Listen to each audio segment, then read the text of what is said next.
Hey guys, how you doing? I want to talk about that Kabar grass machete a little bit. It was pretty harsh on the handle in the testing video, but it was in the heat of the moment, not realizing that actually my hands are very small. My hands are very small.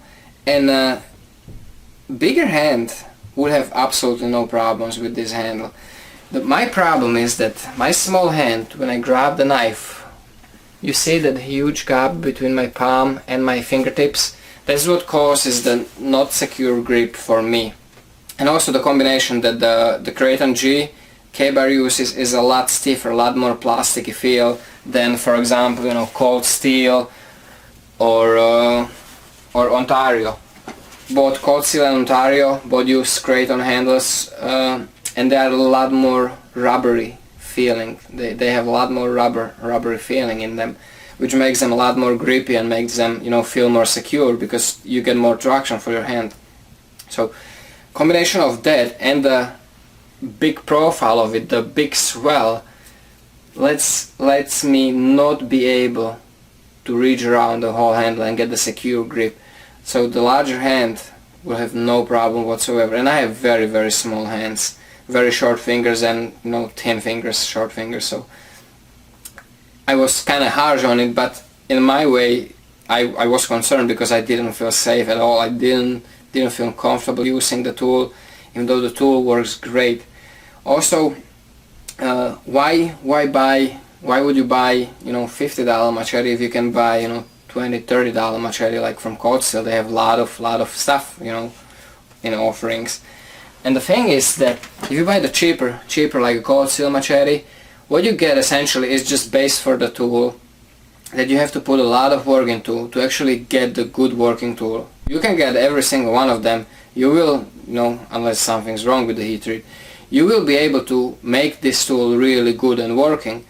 But you're gonna have to put a lot more work, not just resharpen the edge. You're gonna have to actually remove the metal to get to the good metal underneath the burn one, and then only then you get the good working tool. So you're talking about fair amount of work put into a tool like this, the $25 tool, to make it working. And so, same thing goes for pretty much all the cheap machetes, Tramontinas, Marbles, Condor, a lot of tools. Condor is actually pretty good, but also not as cheap as the other ones. But Condor is actually pretty nice. With this, with the Kabar grass machete, what you're getting is tool ready to use out of the box. You're paying for that, better quality control, better manufacturing processes. They make sure that edge is not burned. They treat it just like any other regular knife, not like a cheap machete. That's why it's about $50, and that's why these cheap ones are about what, $20 to $30. That's the difference. The steel is just a little bit better. There is not much of a difference, 1085, 1075. Actually, cold steels are 1055. So the steel is a little bit step up. And also, if you notice, if you look for like 1095 machetes, 1085, they also aren't as cheap as the really cheap ones. So you get decent tool, decent steel, you get very good tool right out of the box. I mean, even after all that work that I've done, this just slices paper. Didn't do anything with it, I just cleaned it with WD-40, and it works perfect. It's still sharp even on that portion where most of the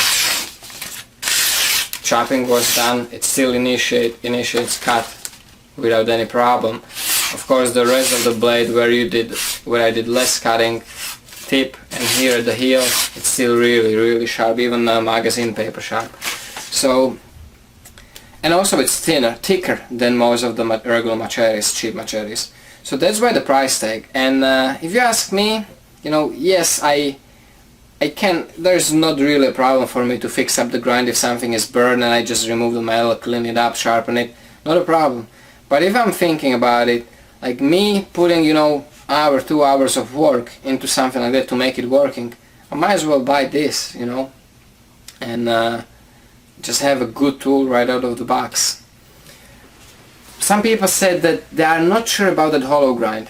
And the thing with this hollow grind, the double hollow grind they use on this machete is that they are very shallow hollow grinds. There are two combined shallow hollow grinds, and actually it's not ground super thin, so you still have 30 thousandths, just little over 30 thousandths behind the edge. And of course then it gets wider and wider because it's hollow grind, and it's pretty sweet. I found that only sometimes with the really bad heat it gets stuck, but a lot of times because it's hollow grind that it pushes away that material, and on that second, you know, the primary edge cuts into the material, pushes it away, and then on that peak of the peak of the material between the two hollow grinds, that's actually the last point where the blade contacts the material you're cutting into, you're chopping into, and the rest kind of goes into. So it's kind of like a saber grind, but it's combined with the two hollow grinds, and it's really so shallow that it's almost like a flat grind, you know, from midway to the edge. It's almost like a flat grind. That's how it essentially works, but I think it actually works a little better because it has less binding than a flat grind or saber grind. Or convex is a little different because convex works different way. I think the convex is the best. So, and especially in the chopping, you know, this is a chopping machete, chopping tool. So if they are able to achieve that strongness, the strength of the edge, but also the ability of push away the material, so it performs well even on the harder woods and thicker woods, I think they did pretty well.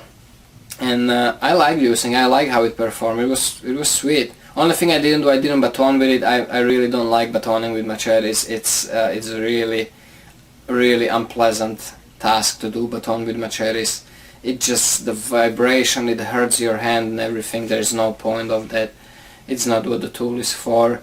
Yes, it can do the thin stuff, but the thicker stuff, really not point to do that, just for the sake of the video. So, if I recommend it, yes, I will, only if you have bigger hand.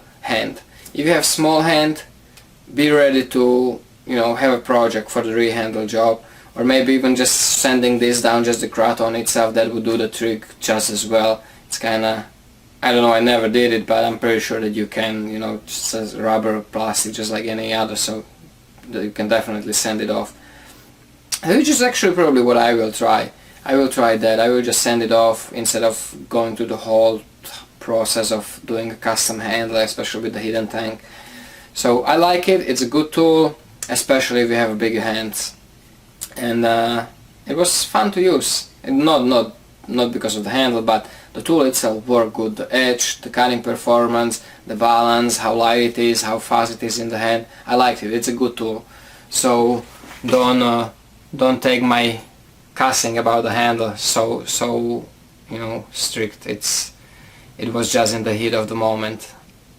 So I hope you enjoyed it, guys. Thank you for watching. Take care, stay safe, and remember, don't cut yourself.